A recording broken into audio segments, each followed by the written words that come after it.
Perdana dalam sejarah perayaan Natal di Intan Jaya, hadirnya sebuah kereta Santa yang merupakan kreativitas dari kesatria Tridharma. Para prajurit Brigif 17 Kostrad ini menyulap kendaraan lapis baja menjadi sebuah kereta Santa yang menawan, lengkap dengan sosok Santa yang duduk di atasnya.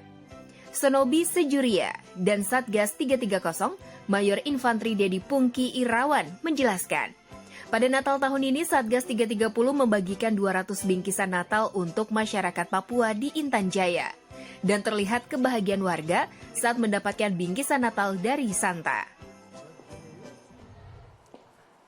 Assalamualaikum, selamat pagi pemirsa. Senang sekali Cakrawala kembali hadir menemani Anda. Dan kami telah menyiapkan sejumlah informasi menarik agar pagi Anda menjadi lebih berisi. Bersama saya Filipus Yonaso, inilah Cakrawala selengkapnya.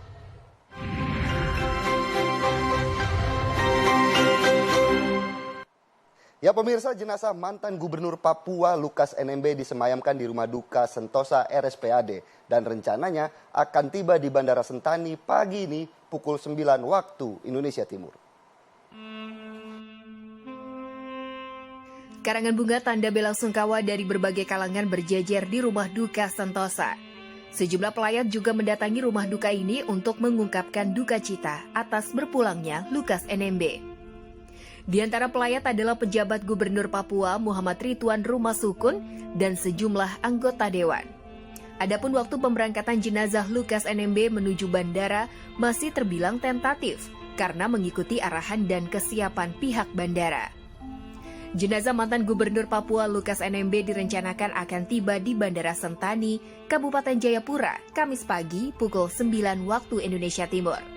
Aparat keamanan terus membangun komunikasi dengan keluarga Lukas NMB untuk mengatur proses persemayaman hingga pemakaman.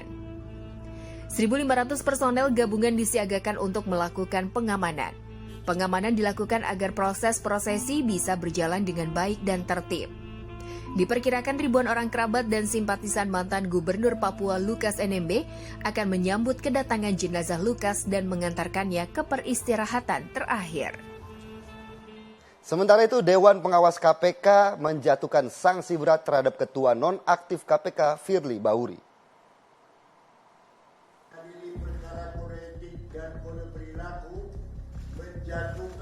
Ketua Dewas KPK Tumpak Hatorangan Panggabean dalam pembacaan putusan sidang etik di gedung KPK menyatakan Firly Bahuri terbukti secara sah dan meyakinkan melakukan pelanggaran kode etik dan kode perilaku, yaitu melakukan hubungan langsung maupun tidak langsung dengan Syahrul Yassin Limpo.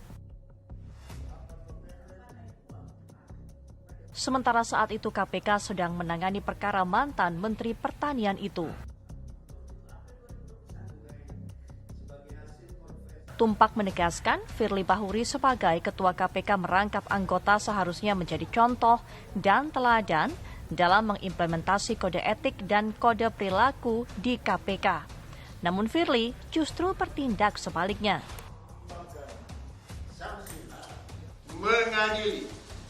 1. Menyatakan terperiksa saudara Firly Bahuri telah terbukti secara sah dan meyakinkan melakukan pelanggaran kode etik dan kode perilaku, yaitu melakukan hubungan langsung maupun tidak langsung dengan Syahrul Yassin Limpo yang perkaranya sedang ditangani oleh KPK dan tidak memberitahukan kepada sesama pimpinan mengenai pertemuan dan komunikasi dengan Syahrul Yassin Limpo yang telah dilaksanakannya yang diduga menimbulkan benturan kepentingan serta tidak menunjukkan keteladanan dalam tindakan dan perilaku sehari-hari yang dapat dipertanggungjawabkan sebagaimana diatur dalam pasal 4 ayat 2 huruf A, pasal 4 ayat 1 huruf C, dan pasal 8 huruf E Peraturan Dewan Pengawas nomor 3 tahun 2021 tentang penegakan kode etik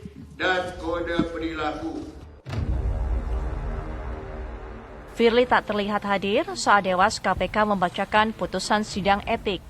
Di saat yang sama, Ketua KPK nonaktif Firly Bahuri memenuhi panggilan penyidik di Barreskrim Polri sebagai tersangka dalam kasus dugaan pemerasan terhadap mantan Menteri Pertanian Syahrul Yassin Limpo. Sejauh ini Dewan Pengawas KPK memang sudah memutuskan perkara etik Firly Bahuri. Meski begitu, Firly masih harus berurusan dengan hukum soal dugaan pemerasan terhadap mantan Menteri Pertanian Yassin Syahril Limpo.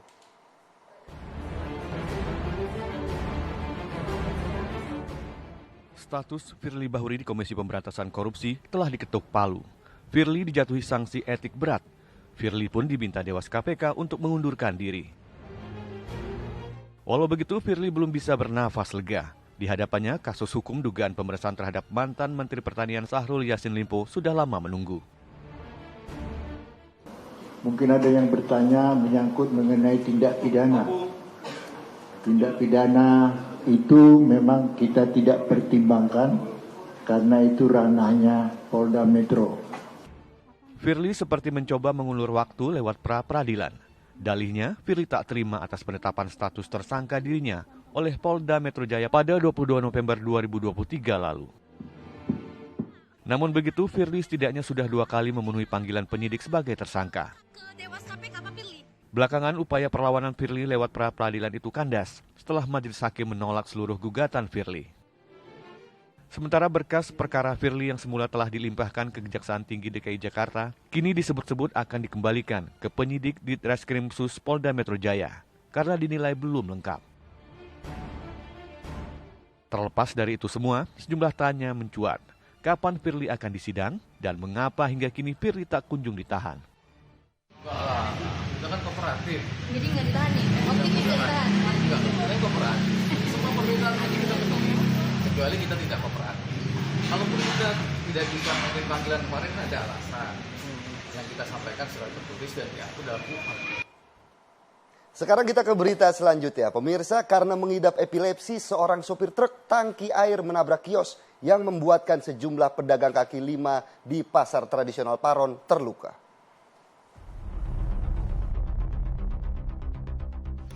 Rekaman CCTV memperlihatkan truk tangki air melaju dengan kecepatan tinggi dari arah Jogorogo menuju Ngawi. Lalu truk terlihat melaju serong ke kanan tanpa kendali. Sopir sama sekali tak melakukan upaya pengereman, sehingga sejumlah motor yang terparkir di halaman pasar dan berhenti setelah menabrak pedagang dan kios. Akibatnya 5 pedagang terluka dan sejumlah kios hancur. Seluruh korban kemudian dibawa ke Rumah Sakit Widodo. Menurut polisi, kecelakaan terjadi akibat sang sopir menderita epilepsi. Jembatan penghubung antar desa di Kabupaten Maros, Sulawesi Selatan ambruk setelah dilintasi truk muatan pasir. Akibatnya 100 kepala keluarga terisolasi.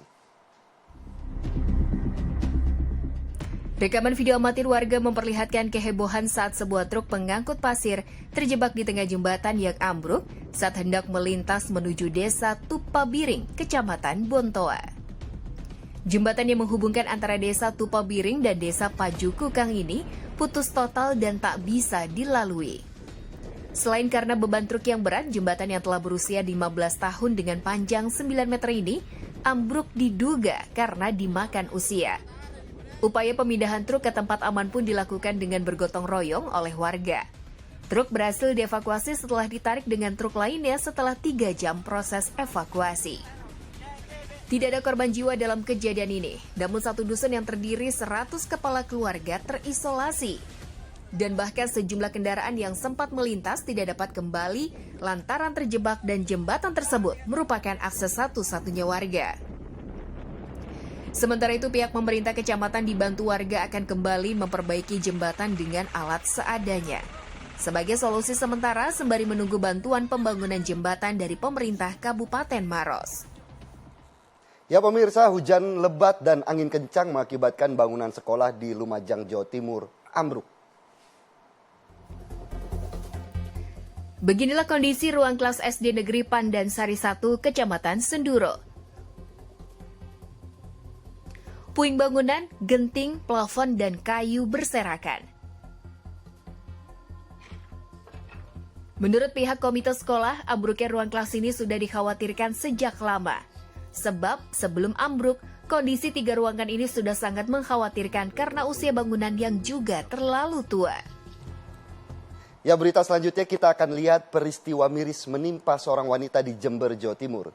Ia terpaksa melahirkan di jalan saat menuju puskesmas dan videonya viral di media sosial. Inilah video amatir saat Holila, warga Jambersari, Sumber Baru, Jember, Jawa Timur, usai melahirkan bayi perempuan di Jalan Desa Kaliglagah, Sumber Baru, Jember. Video tersebut langsung menyebar melalui media sosial dan WhatsApp hingga viral. Kejadian tersebut terjadi dini hari. Saat itu, Holila merasa sakit perut akan melahirkan.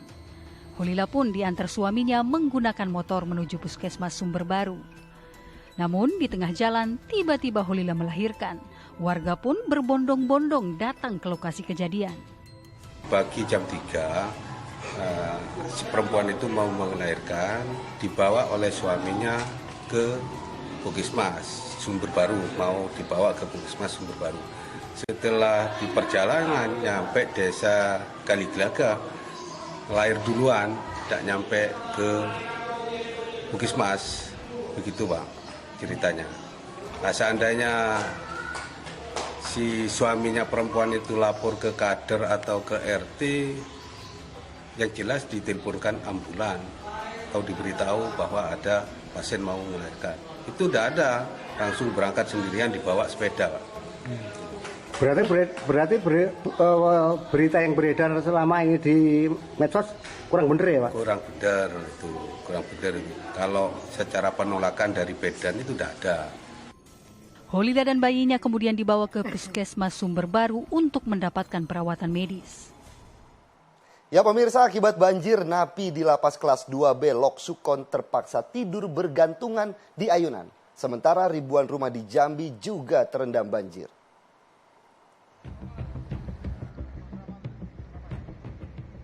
Banjir masih menggenangi Aceh Utara. Masyarakat di kawasan ini masih belum menempati rumah mereka meski banjir mulai berkurang. Di dalam lapas kelas 2B Lok Sukon ini, kondisi banjir mencapai 40 cm dan sempat membuat para napi harus mencari akal untuk menghindari dari banjir. Mereka bergantung di dalam ayunan sambil menunggu banjir surut. Di Deli Serdang, Sumatera Utara, sebuah tanggul penahan air yang terbuat dari bahan kayu jebol. Akibatnya, puluhan rumah warga terendam. Warga desa menggunakan peralatan seadanya, terlihat bahu-membahu memperbaiki tanggul. Selain itu, peralatan warga yang terendam banjir di dalam rumah juga mulai dievakuasi. Air sungai meluap diduga karena intensitas hujan yang tinggi beberapa hari ini. Ribuan rumah warga di Kecamatan Hamparan Rawang, Kota Sungai Penuh Jambi juga terendam banjir. Ribuan permukiman warga 13 desa di Kecamatan Hamparan Rawang, Kota Sungai Penuh Jambi terendam. Tinggian air pun mencapai 1,5 meter. Warga yang rumahnya terendam terpaksa harus mengungsi ke tempat yang lebih tinggi dan ke rumah sanak saudara yang aman dari banjir. Nah, ini ada kabar gembira di mana kereta cepat Jakarta-Bandung telah tembus 1 juta penumpang. Bahkan jelang tahun baru, rata-rata penumpang per hari mencapai 18 hingga 21 ribu penumpang.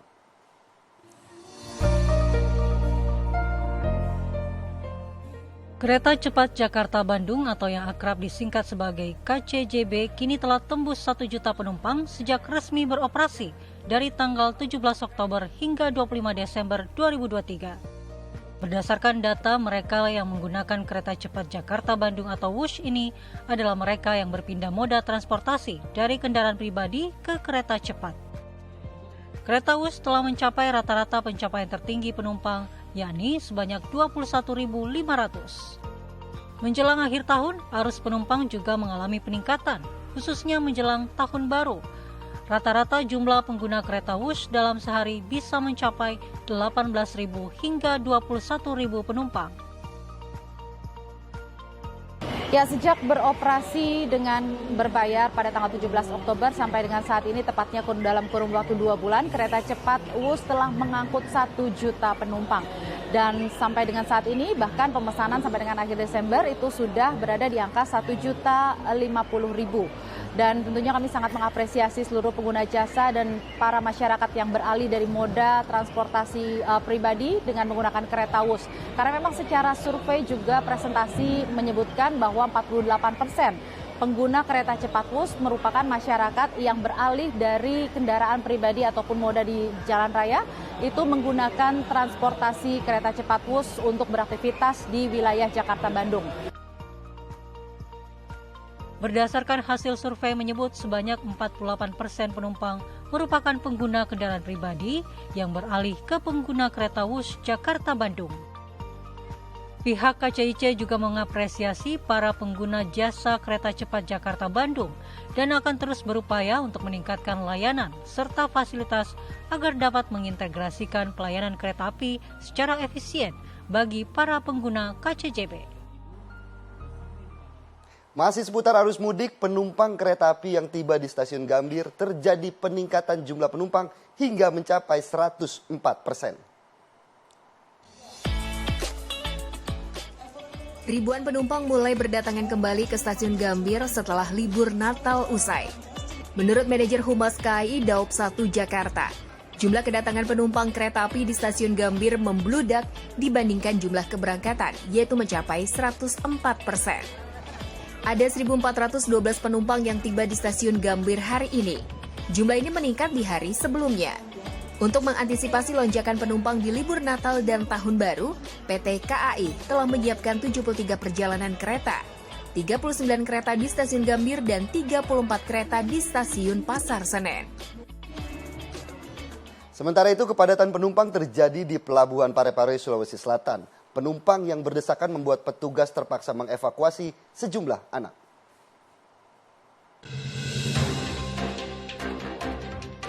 Ribuan penumpang berdesakan dalam antrian untuk masuk ke terminal penumpang dan menuju ke kapal yang akan membawa mereka ke Samarinda dan Balikpapan, Kalimantan Timur. Sejumlah anak-anak harus dievakuasi petugas ke jalur khusus yang telah disiapkan agar tidak terhimpit.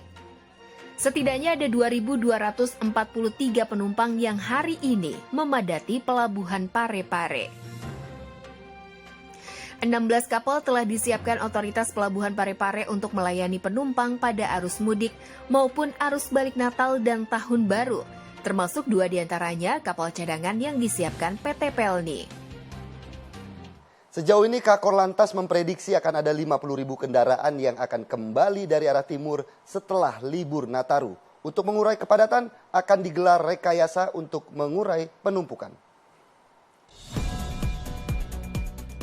Sebelumnya pada tanggal 23 Desember ada lebih dari 200.000 kendaraan keluar dari Jakarta menuju Cirebon.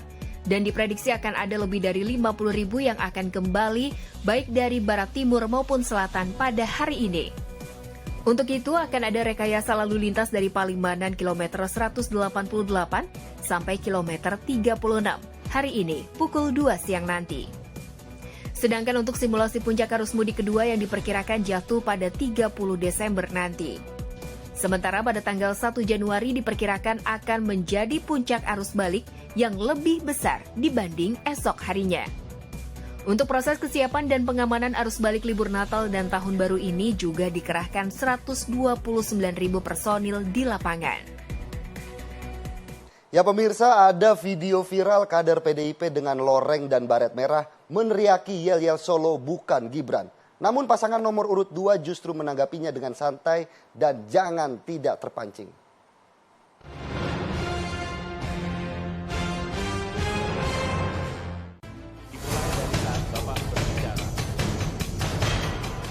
Usai debat Cawapres yang berlangsung pada tanggal 22 Desember lalu, suasana kota Solo semakin panas. Calon Wakil Presiden Gibran Rakabuming Raka yang terpancing pertanyaan dari paslon lain pun mengklaim kemajuan kota Solo dengan membandingkan wali kota sebelumnya. Pernyataan itu pun mengundang reaksi berbagai kalangan. Belakangan, beredar di media sosial sejumlah pendukung dan simpatisan PDI Perjuangan beramai-ramai dengan mengenakan atribut partai, meneriakan yel-yel Solo bukan Gibran. Solo, Solo bukan Gibran. Solo, Solo bukan Gibran. Menanggapi beredarnya video tersebut, Gibran yang masih menjabat wali kota Solo itu pun dengan santainya menanggapi yel-yel pendukung PDIP itu. Cawapres dari paslon nomor urut 2 itu pun masih optimis mendulang suara di kota Solo. Hal senada pun disampaikan Prabowo Subianto dalam kunjungannya ke Aceh untuk mengenang peristiwa tsunami. Prabowo pun menanggapi dengan santai dan pernyataan yang mendamaikan untuk proses pemilu maupun Pilpres menghadapi pesta demokrasi dengan sejuk dan damai. Udah bosannya Solo bukan lagi Gibran. Ini Sudahlah. Mari kita hadapi demokrasi ini dengan baik, sejuk ya. Tenang-tenang aja, baik-baik aja kita semua ya. Sementara itu, mantan wali kota Solo, FX Rudi, yang ditemui wartawan di kediamannya justru merespon pernyataan Anies Baswedan yang menganggap Jateng bukan kandang banteng. Menurut Rudi, pernyataan capres nomor urut 1 itu sah-sah saja. Justru akan menjadi motivasi kader PDIP. Pernyataan Pak Anies itu menjadi motivasi bagi kader-kader PDI Perjuangan yang sudah ketaton ini. Jadi ya memang kompetisi sekarang 24 partai ya.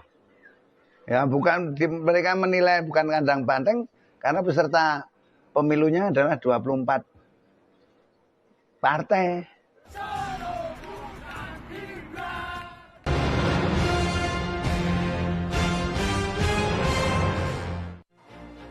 Pelaku penggelapan mobil menceburkan diri ke Kali Ancol. Beritanya sesaat lagi tetap di Cakrawala. Terima kasih Anda masih menyaksikan Cakrawala. Ya pemirsa, sebuah video viral di media sosial di mana pelaku penggelapan mobil menceburkan diri ke Kali Ancol karena ketahuan oleh korbannya.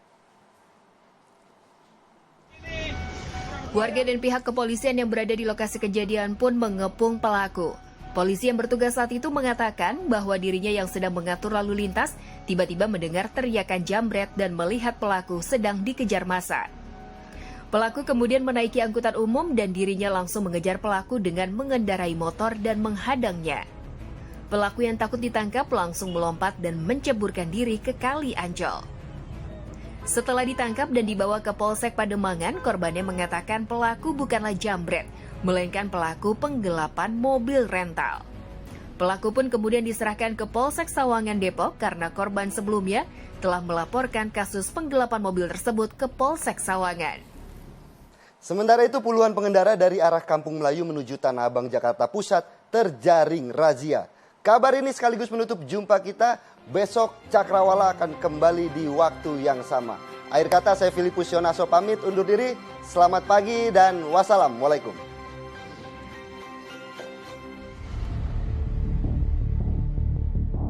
Para pemotor ini mencoba kabur dari polisi. Saking takutnya ditilang, ada beberapa pengemudi sepeda motor yang tancap gas lolos dari hadangan polisi, sebagian lagi nekat berbalik arah. Mereka yang tertangkap langsung ditilang.